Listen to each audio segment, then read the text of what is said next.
Welcome back to the second part of our series on Israel. This week, we continue in the Judean desert.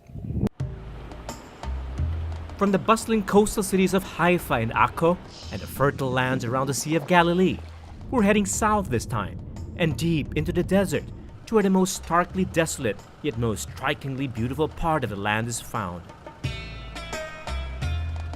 In this episode, we'll scale the heights of the Judean desert to the fortress walls of Masada and dip in the waters of the Dead Sea in the lowest point of the world.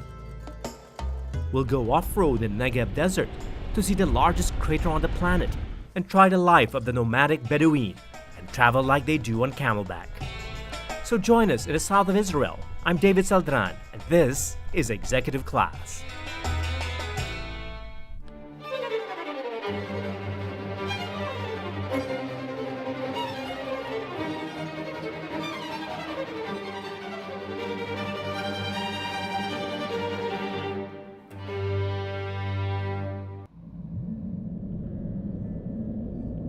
You know you're leaving the northern part of Israel when the view of the fertile fields around the Sea of Galilee gives way to the rocky hills and arid landscape in the south of the country. The highway that straddles the border of Jordan also takes you through the disputed occupied territories where tensions between Israeli settlers and Palestinians at the West Bank erupt from time to time. Okay, we just crossed the checkpoint. We're now in an area called Samaria in the West Bank. And here you'll find the Palestinians. They are the majority population here. But don't let the fences and checkpoints scare you. Travel along the highway is extremely safe, and the view of the Samarian hillsides and the Judean desert terrain is so incredible, it's more than enough to distract you from the complex conflict in the region. Right now we're passing through Qumran, which at about 417 meters below sea level is the lowest spot on the earth. It's also where the Dead Sea Scrolls were found. And before you know it, you're driving above the Dead Sea and deeper across the lowest point of the planet. Dry, desolate, and devoid of most life, it's hard to imagine why anyone, apart from the hermits who kept the Dead Sea Scrolls, would want to live here. This part of the Judean desert is one of the most inhospitable places in Israel, and that's exactly the reason why King Herod chose it as the location of his fortress. It was supposed to be so remote, no one would dare come near. Of course, they were wrong. The Rock of Masada, the site of the fabled last stand by rebellious Jewish Sicarii against the Roman army, towers 300 meters above the Dead Sea shore. You can still reach the top on foot, the way the ancients once did, but thanks to the cable car you don't have to.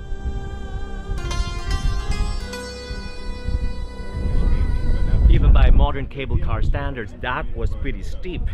Imagine what the Romans had to overcome just to get here.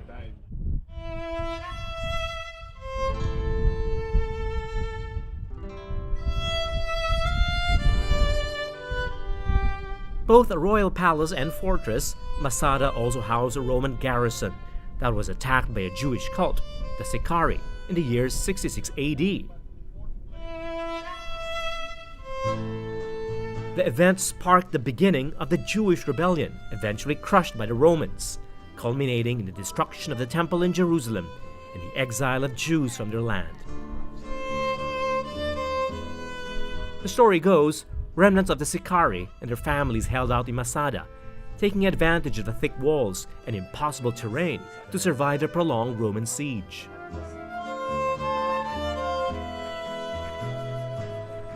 This entire area here was just for food. It was a food storage area. And one of the reasons why the rebels were able to hold out for so long was because, well, this was once a royal palace, and therefore there was a lot of food here.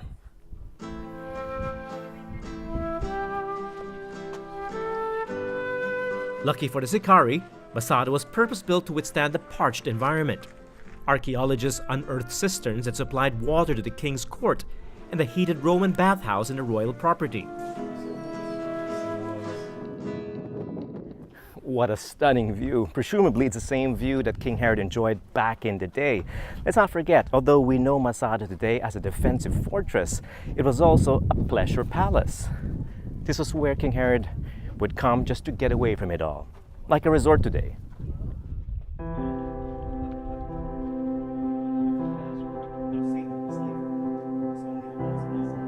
With stunning views like these and vistas that extend to the Dead Sea, you could strip Masada of its historical significance and it would still be worth a visit. But it's a story of resistance, symbolized by Masada, that brings Jews of all ages and from all over the world to relish and relive the heroic events that took place on this summit.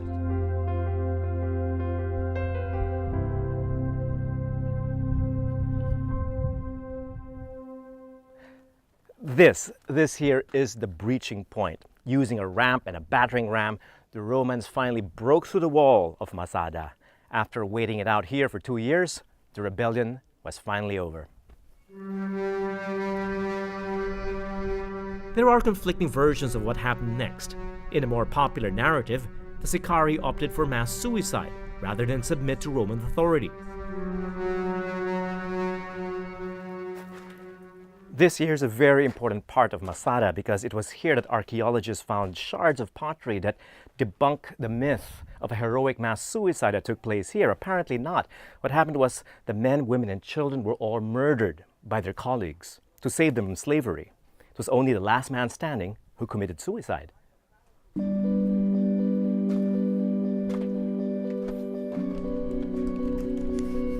Like a lottery, the shards of pottery were used to pick those tasked to do the killing, and the last man standing. But it doesn't matter, does it?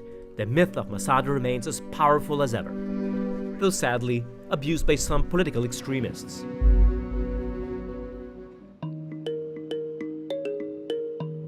Crazy as building a royal residence on Masada might seem, King Herod may have been onto something.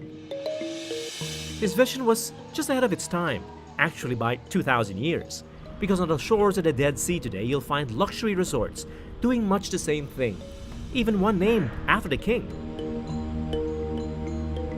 Herod's Hotel is one of a growing number of upscale resorts in Ain Bokek that take advantage of the medicinal qualities produced by the high salinity of the Dead Sea. The Dead Sea is the lowest sea on the planet. And it's also the saltiest sea there is on the earth. Just imagine this. The water here is 8 times saltier than the ocean, which means if you're planning to take a dip here, make sure your eyes don't get into any contact with the water and definitely don't swallow it. It's really salty, believe me.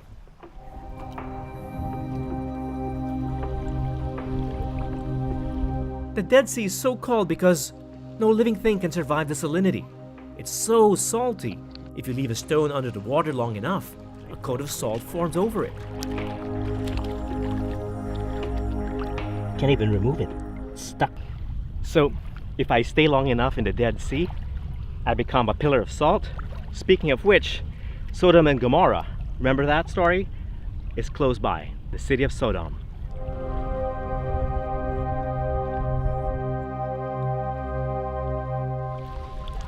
Strange. You want to know what the water feels like here? Because I can't taste it, but at least I can feel it. It's like baby oil. It's got the texture and the viscosity of baby oil. That's the salt water of the Dead Sea for you. Take note, this is not a beach for water sports or for swimming. In fact, just stepping on parts of the seashore feel like walking on a bed of rock salt. The trick to enjoying the water is to just lie on your back. The buoyancy produced by the salt content in the water allows you to float effortlessly. Patient bathers are rewarded with the therapeutic nature of the water, said to heal ailments like rheumatism and arthritis. I swear, the oily consistency of the water seems to have softened my skin already. The mud from the seabed is another attraction. The rich mineral deposits found in the mud help clear and moisten the skin. Pretty expensive when bought overseas, you can get it cheap, even free in the Dead Sea. You know what? I'm not the only one to do this. Over 2,000 years ago, Cleopatra from Egypt used to send her slaves to the Dead Sea to collect mud. She knew back then, like we do now, of their anti-aging properties.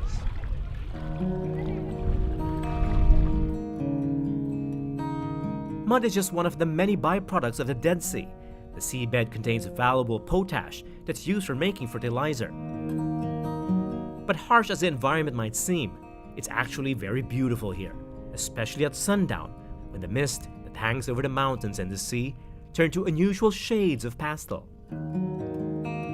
This, for me at least, is a true therapy of the Dead Sea. When we return after the break, we'll leave the lowest point on Earth and climb above the world's largest crater, off-road and camelback in the Negev desert when executive class returns.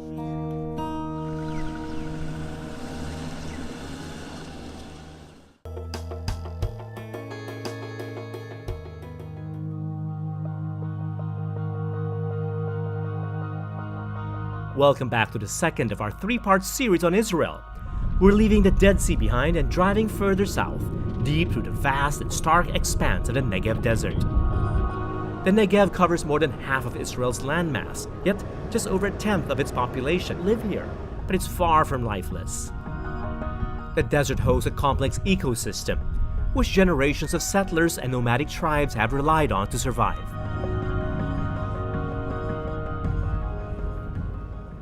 This is the Negev desert. Negev is a Hebrew word for parched, and as you can see, the land here is extremely parched, and although it's one of the most desolate places in Israel, it's also one of the most beautiful. And the best way to experience it all is off-road with a 4x4 vehicle. That's exactly what we're gonna do. Deep Desert Israel, this must be you. Israel. Hello. Nice to meet you. Hello, good to see you. Welcome, welcome. So, are we all set? We are ready, let's do it. Okay, and where are we going? What are we gonna do? We are heading down there into the biggest crater of its kind at the whole planet. Wow. The most beautiful place at the Israeli Negev. Wow. Come with me, I will show you. Got it. We're gonna do that.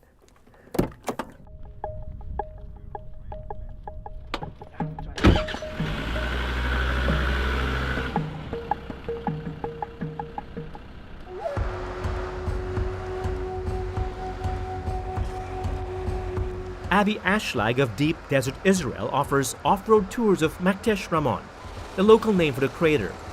Though you can enjoy the scenery from the main highway, only a 4x4 vehicle can take you off the road and deep into the desert where the best views are found, and only an experienced guide can keep you from getting lost in the wild.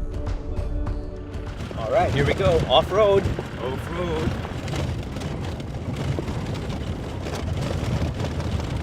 You feel all those bumps? But you have good suspension though, not as bad. So You got fantastic suspension in this car. those bumps, we call it the Israeli massage. The Israeli massage is not as soothing as it sounds, but it does take you through parts of the crater, across dried-up riverbeds, wadis, and cliffs not seen from the main road. The tour includes frequent stops to stretch your back, take some photographs, and learn more about the crater rock.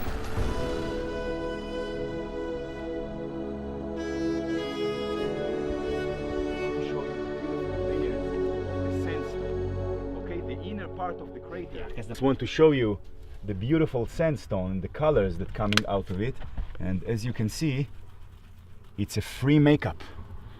No way. People in the city are paying a lot of money to get those. Here it's just natural. And maybe we'll take some yellow from here. Look over here. Look at the clay and the minerals that coming out. In that way you can paint yourself as a native desert man. Would you like me to open The huge crater is rich in mineral deposits, but since the entire area is a nature reserve, mining is prohibited. This far-sighted move allows us to enjoy the world's largest erosion crater, as close to as it was millions of years ago, though without the off-road tracks. You could spend a day, even two, driving to every corner of Maktesh Ramon, but just make sure you don't miss its most spectacular feature. This is amazing. This is is- spectacular. This is amazing. This is Mount Gvanim, and it's a hill in the crater itself. Vanim, the name of the hill, means many shades of color, and Vanim is exactly what you see, a variety of colors in layers of the rock. Breathtaking too are the odd shapes of rock that envelop the crater.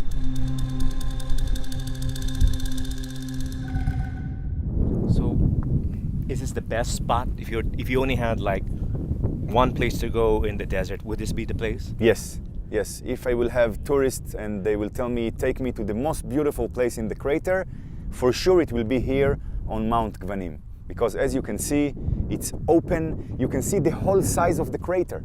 From east to west, it's like a marathon run, 42 kilometers. So it's almost the distance between Tel Aviv to Jerusalem. No way. And you can see it over here, it's wide open.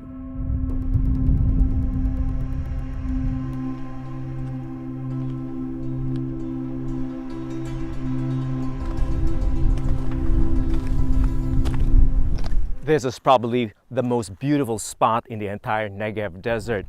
And part of its beauty is its emptiness, the silence and desolation. It's hard to believe that 2,000 years ago, the Nabatean people established an important trading post here. This was along the important caravanserai route connecting the rest of Asia with the Mediterranean Sea in Gaza.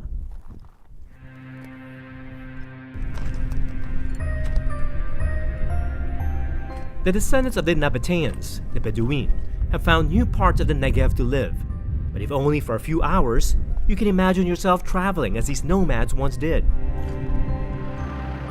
Like us, they would have stopped to seek shelter from the scorching heat and rest for some tea in the shade of an acacia tree.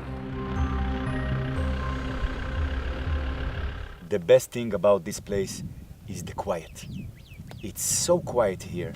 It's so empty. You can hear the birds. You can hear the birds right now under the tree, but unless of that, it's all very, very quiet.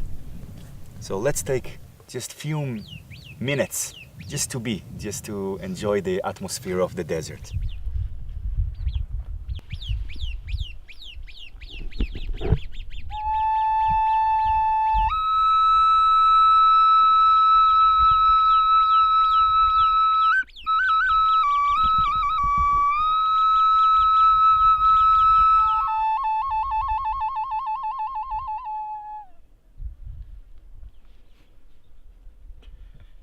Thank you. Silent applause. You don't want to break the silence. So how do I move to the Negev desert? All right, now you're speaking. How do I move here, huh? Yes. Yeah, live like the ancient people, enjoying the simplicity of the desert. And at the end of the Jeep tour, when we are coming out of the off-road towards the road, I'm always saying to the people in the Jeep that sometimes in life you have to go off-road, and then you can appreciate how smooth is the road. So I'm inviting you. I like that. I like that. Can I use that? Sometimes you have to go off-road in order to Appreciate how smooth is the road. appreciate how smooth is the road. I'm gonna put it on a t-shirt. Okay. All right, no worries. I realized that line is so true, so while back on the highway, I decided to go off-road again. Except this time, like the original Bedouin. That was really exhilarating, an off-road drive through the Ramon crater here in the Negev desert. But let's try out how the ancient Bedouins did it. They did it with the original 4x4, camels. And there's my guide. Hello, hello. Hello, hello. Shalom. Shalom, shalom. So, camels. Yalla, welcome. I say original 4x4, original off-road vehicle. Adil Walidi belongs to an ethnic group known as Israeli Bedouin, Arabs who once roamed the deserts of the Middle East as nomadic herdsmen, but have settled on this side of the Negev after the borders of the region were redrawn after Israel's independence. First things first, this is now Bedouin country in the desert. So when in Bedouin country, act like a Bedouin. Take your time, relax, and تفضل. change your headgear. Adil's Ben Midbar Eco Tours relive his ancestors' caravan culture, not just for the benefit of tourists alone, but to preserve a way of life that's fast disappearing. Thank you so much for having me. So, this is what I understand about this tent. It's a typical Bedouin tent, and although it looks simple, it's actually very sophisticated. It took 7 years for his family to create. It's made almost entirely of wool. Wool being the perfect material for the desert environment. The Bedouin know how to live and survive in the desert. Every 3 days, right, you move from place to place. 3 days here, 3 more days on the road, 3 days to relax. And really, you can't have a house and move it around, right? Need something portable, lightweight, but very durable. A Bedouin tent. Fantastic.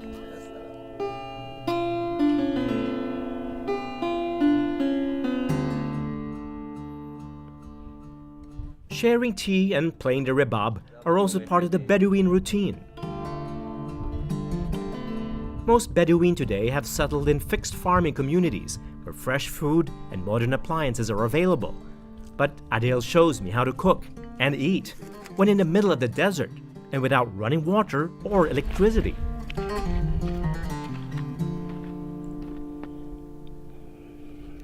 With your fingers, 3 fingers, and you eat. So we're gonna eat like the Nabateans 3,000 years ago. The bread, baked in nothing else but ash on the sand, will keep its texture and flavor for as much as 3 days. This is eggplant, onions, and tomato. And garlic, little garlic, right? It looks like a very simple meal. Actually, it took something like 35, 45 minutes to prepare it. This is what you call the original slow food movement, 3,000 years ago.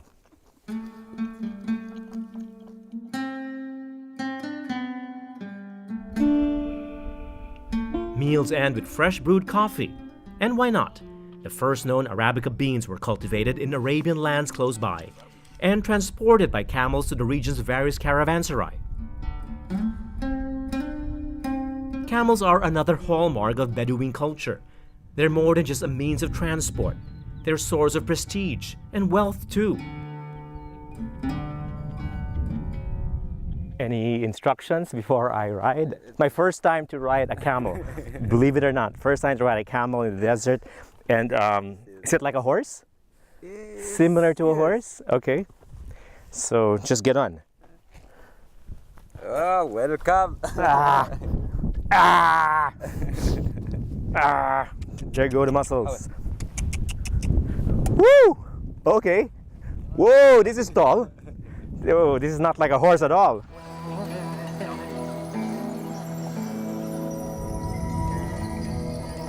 The eco tour includes a camel ride to the edge of Ramon Crater, but you can book a 2-week caravan experience on Camelback if you're really that serious.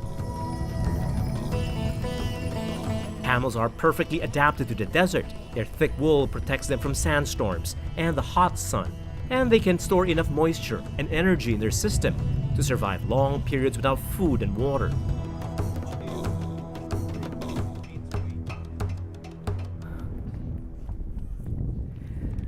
There are many parts of the desert where 4x4 vehicles are not allowed to pass, but the camels, they can go pretty much anywhere in the Negev desert. And that's why they can take you to certain spots with the absolute best views of the Ramon Crater. Like this spot right here.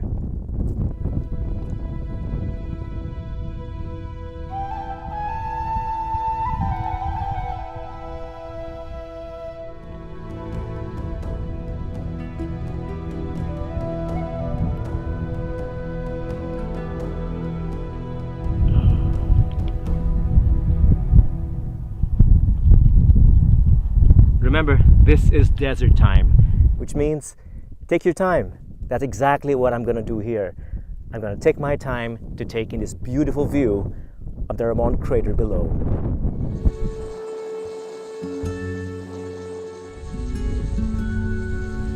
Many who visit Israel think only of the holy shrines and the biblical sites.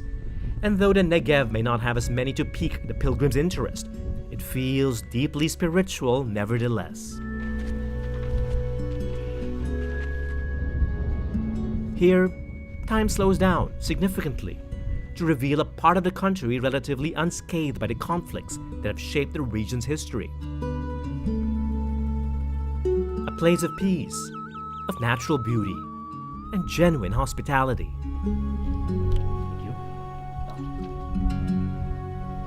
Thank you so much. I will remember this forever. Thank you. Thank you. Shukran. Welcome. Shukran. Have fun.